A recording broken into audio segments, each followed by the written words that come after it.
삶으로 다시 떠오르기. 에크하르트 톨레. 류시화 옮김. 연금술사. 4장 역할 연기. 역할 연기. 12. 역할 연기의 포기. 12. 역할 연기의 포기. 어떤 상황에서든 역할과 동일화되지 않고 해야 할 일을 하는 것, 그것이 우리들 각자가 이곳에서 배워야 할 삶의 예술이고 가장 중요한 배움이다.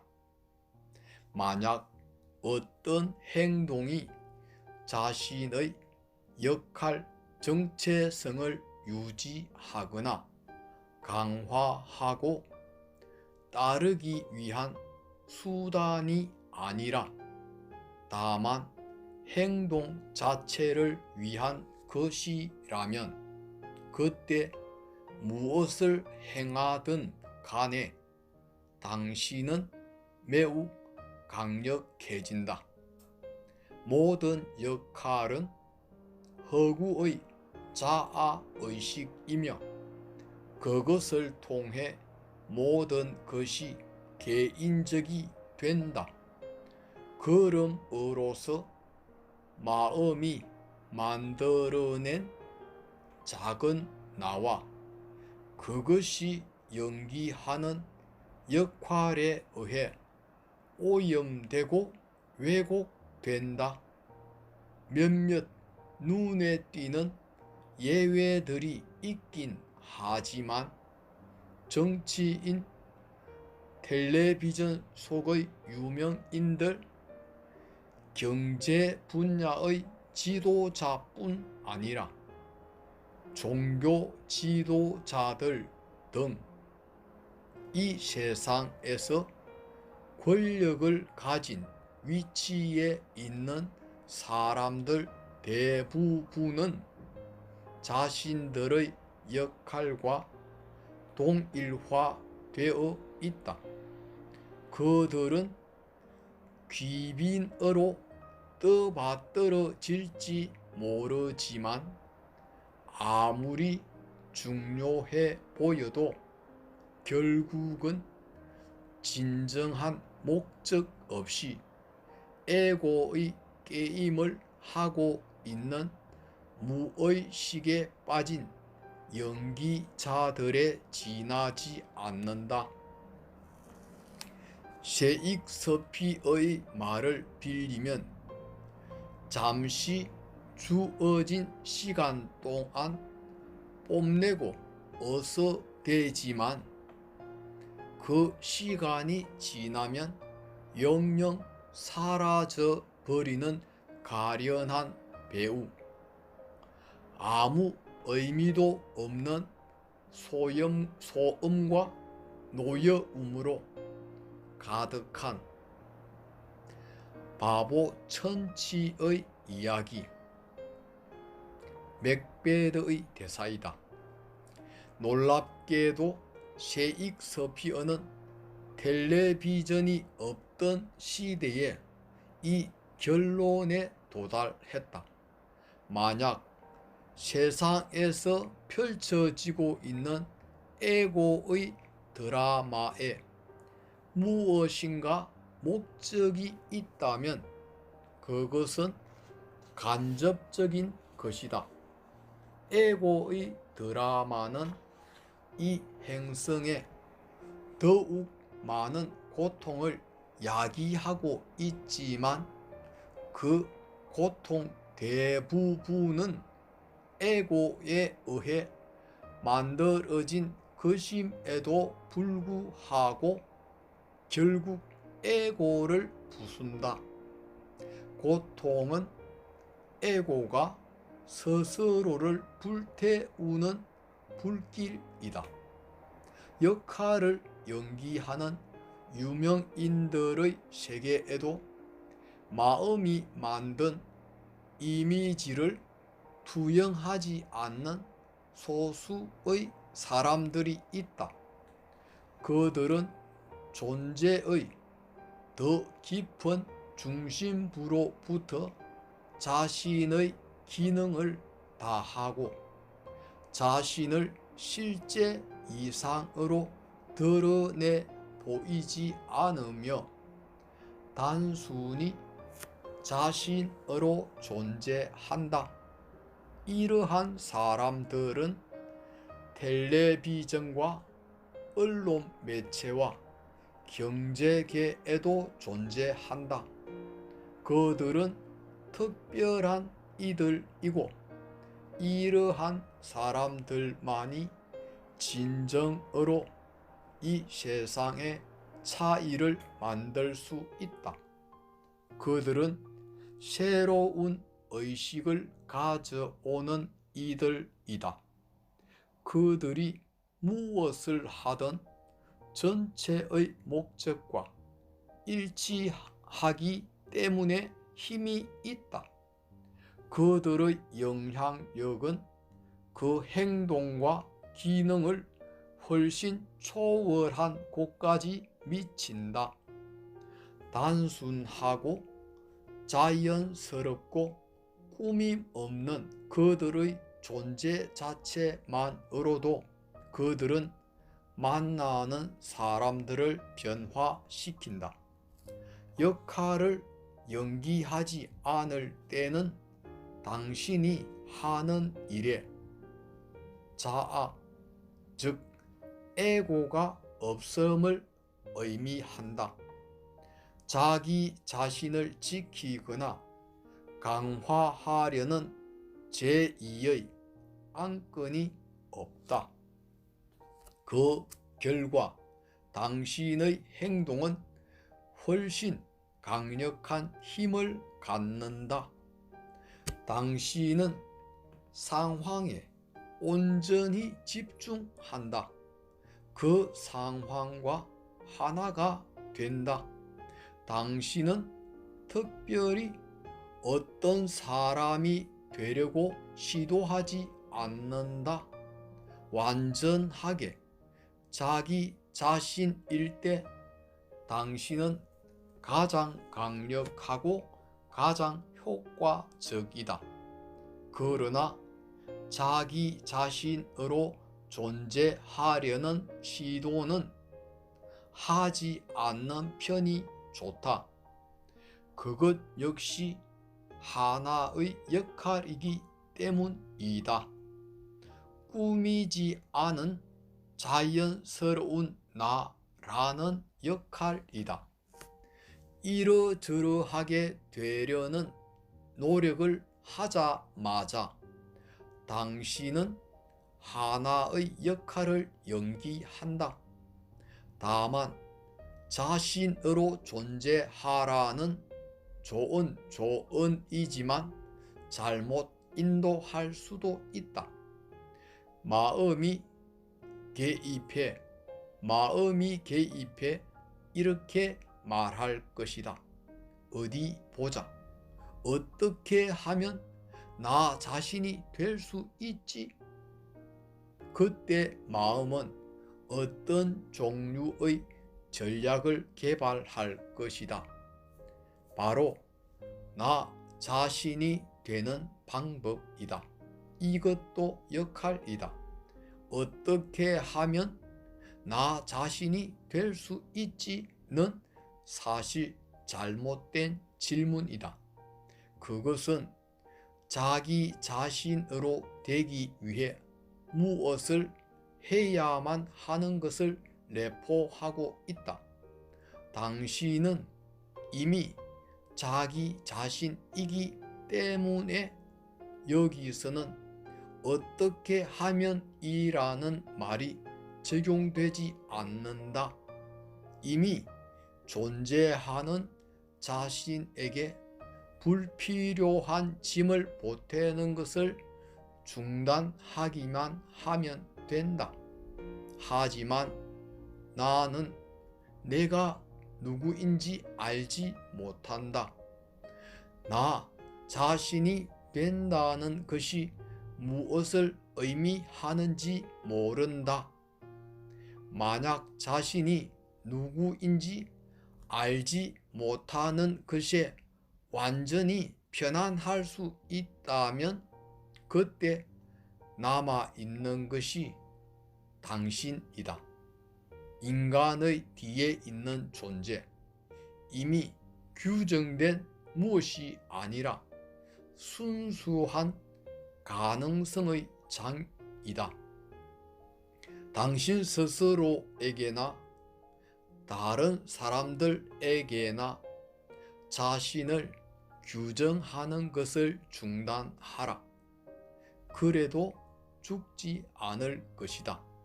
오히려 생기를 회복하게 될 것이다. 그러므로 남들이 당신을 어떻게 규정하는가에 관심 가질 필요가 없다. 규정하는 사람들은 그들 자신을 한정 짓는 것이기 때문에 그것은 그들의 문제이다. 사람들과 상호작용할 때는 기능이나 역할로 그곳에 있지 말고 의식이 깨어있는 현존의 장으로 있으라. 에고는 왜 역할을 연기하는가? 제대로 조사해 보지도 않은 한 가지 가정, 한 가지 근본적인 오류, 한 가지 무의식적인 생각 때문이다.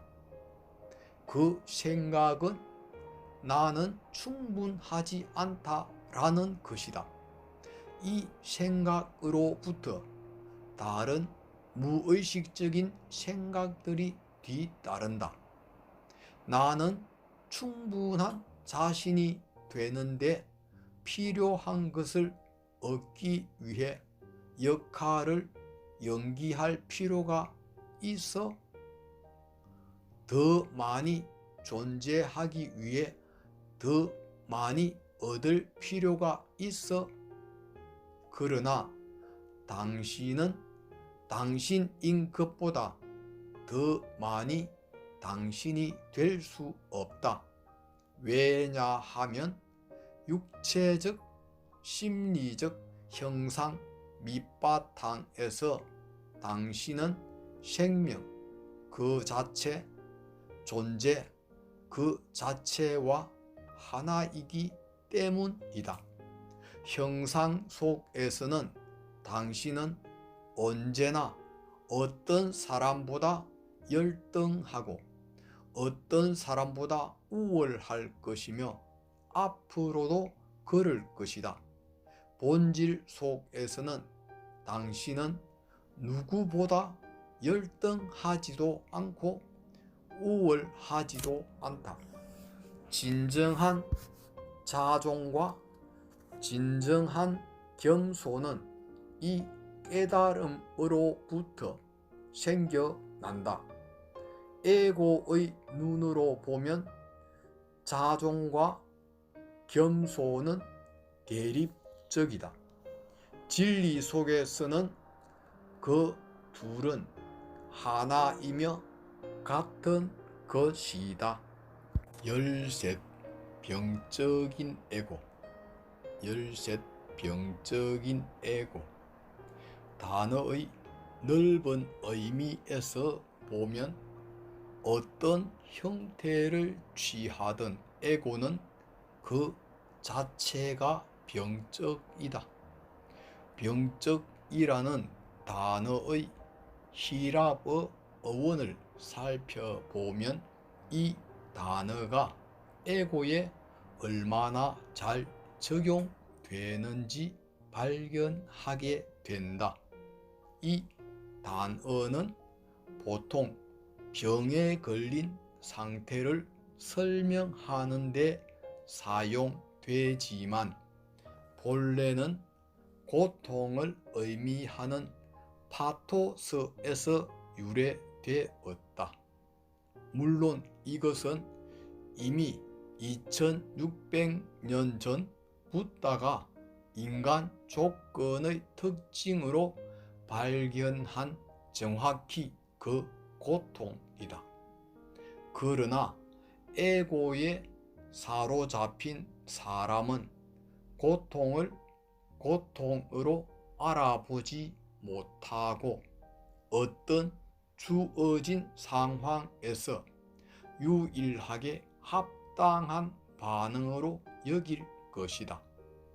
눈먼 상태인 에고는 자기가 자기 자신과 타인에게 안겨주는 고통을 볼 능력이 없다.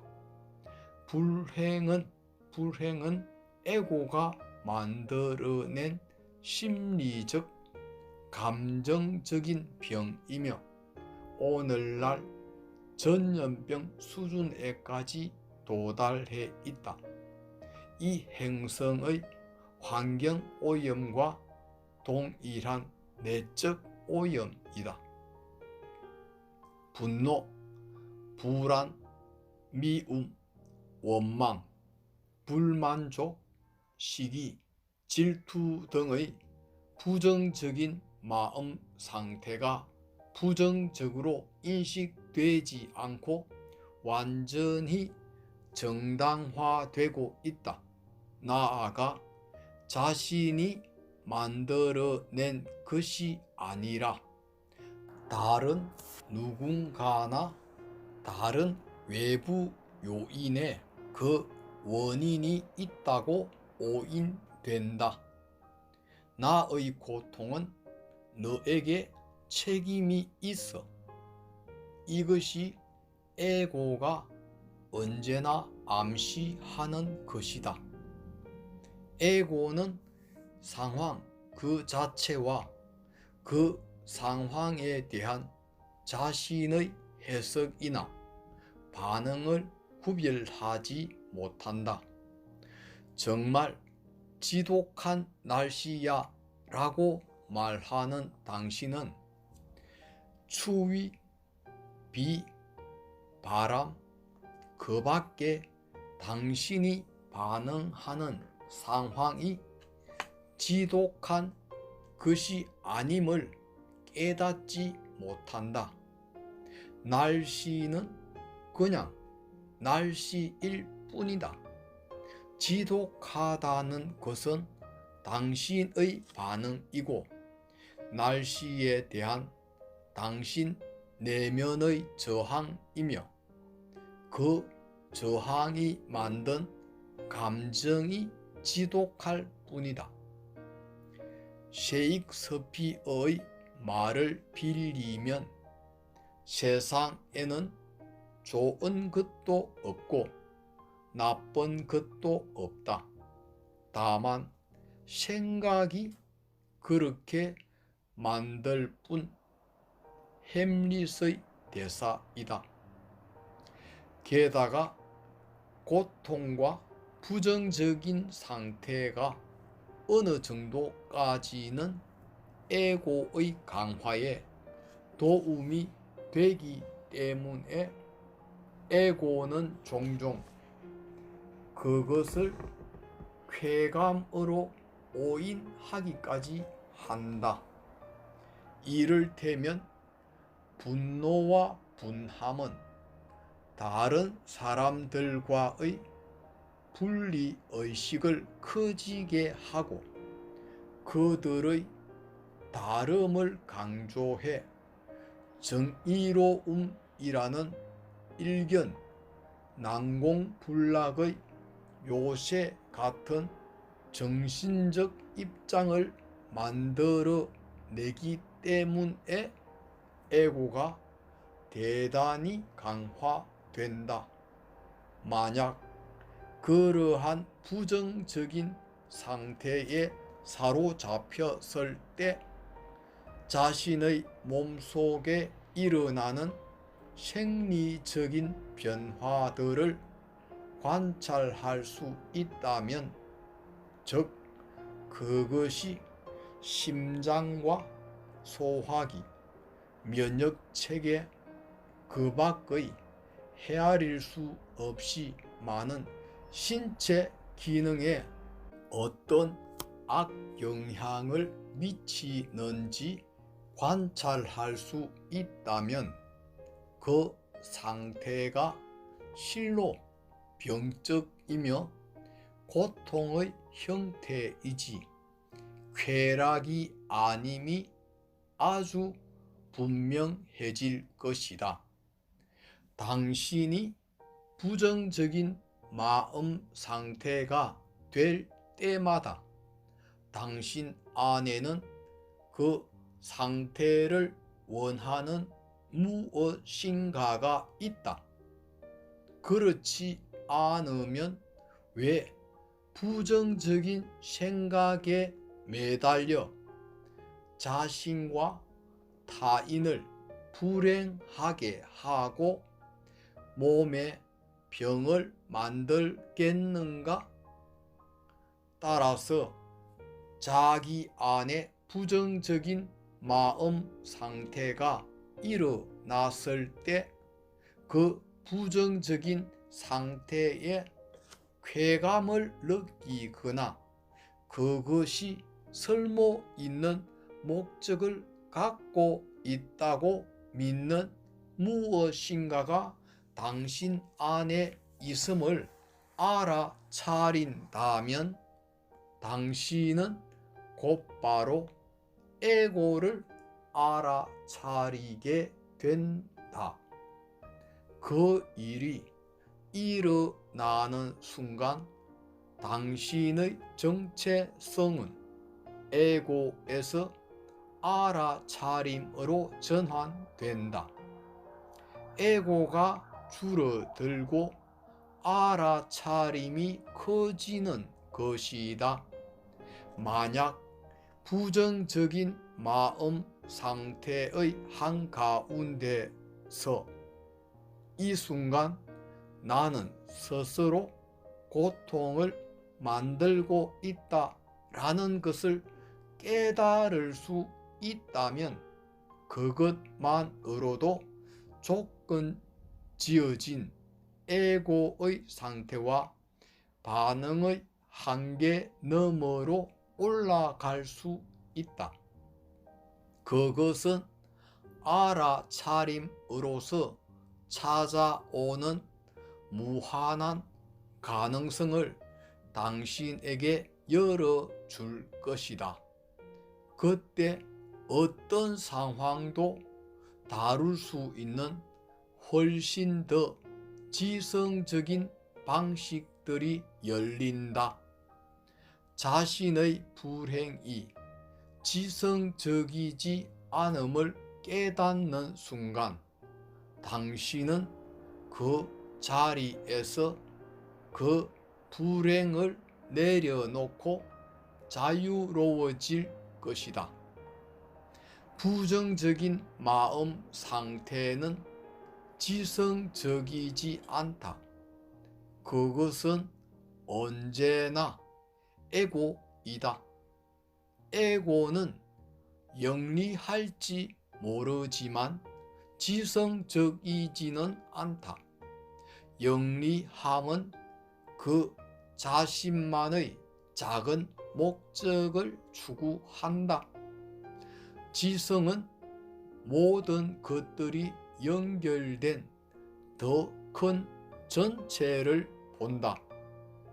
영리함은 자기 이익에 의해 동기가 부여되며 극단적으로 근시안적이다.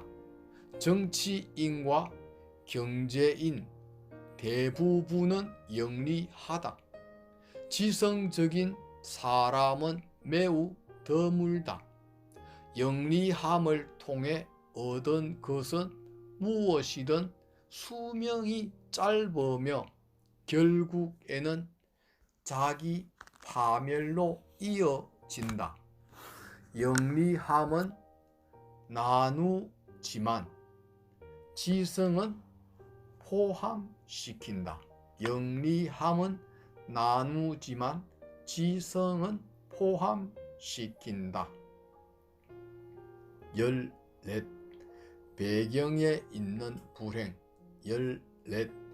배경에 있는 불행. 에고는 분리를 낳고 분리는 고통을 낳는다. 따라서 에고는 명백하게 병적이다. 부정적인 마음 상태에는 분노와 정오 등 눈으로 금방 알 수 있는 것 외에도 더 미묘한 형태들이 있는데 이것들은 너무 흔해서 보통 부정적으로 여겨지지 않는다. 예를 들면 조바심, 초조함, 신경질, 그리고 지긋지긋함 등이다. 이것들이 마음 밑바닥의 불행을 구성한다. 그리고 그것이 많은 사람의 지배적인 내면 상태이다. 그것들을 감지하기 위해서는 활짝 깨어 있어야 하고 절대적으로 현재의 순간에 존재해야 한다. 그렇게 할 때마다 그것이 깨어남의 순간이며 마음과의 동일화로부터 벗어나는 순간이다. 가장 흔한 부정적인 상태라서 쉽게 간과되고 정상이라고 여겨지는 한 가지가 있다. 당신도 매우 익숙할지도 모른다. 당신은 종종 배경에 있는 원망이라고 가장 잘 설명될 수 있는 불만의 느낌을 경험하는가? 그것은 구체적인 원인이 있는 경우도 있고 없는 경우도 있을 것이다.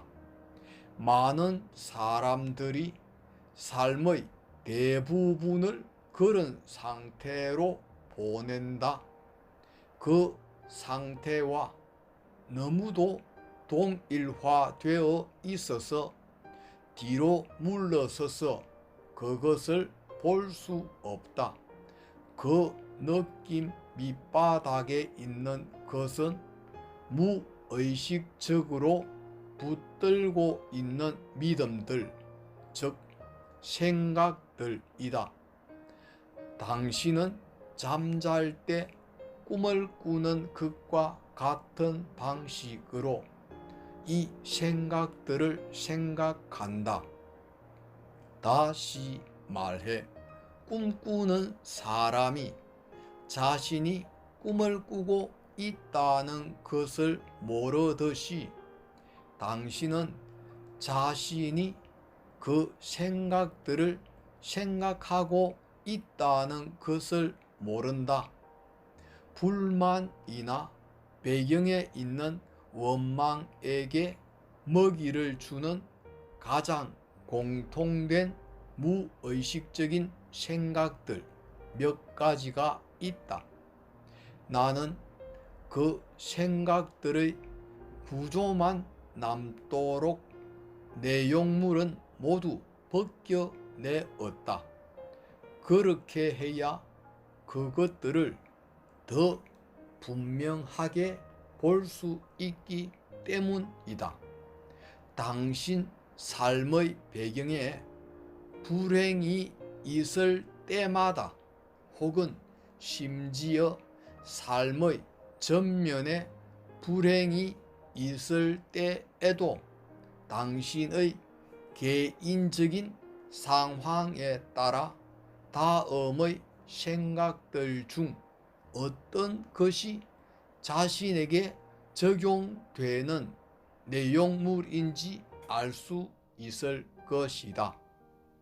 내가 평화롭거나 행복해지거나 만족하려면 어떤 일이 일어날 필요가 있다.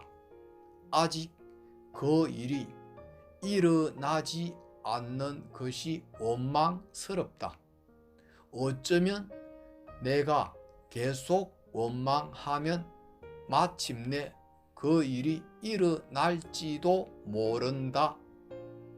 일어나지 말았어야 할 일이 과거에 일어났으며 그것이 나는 원망스럽다.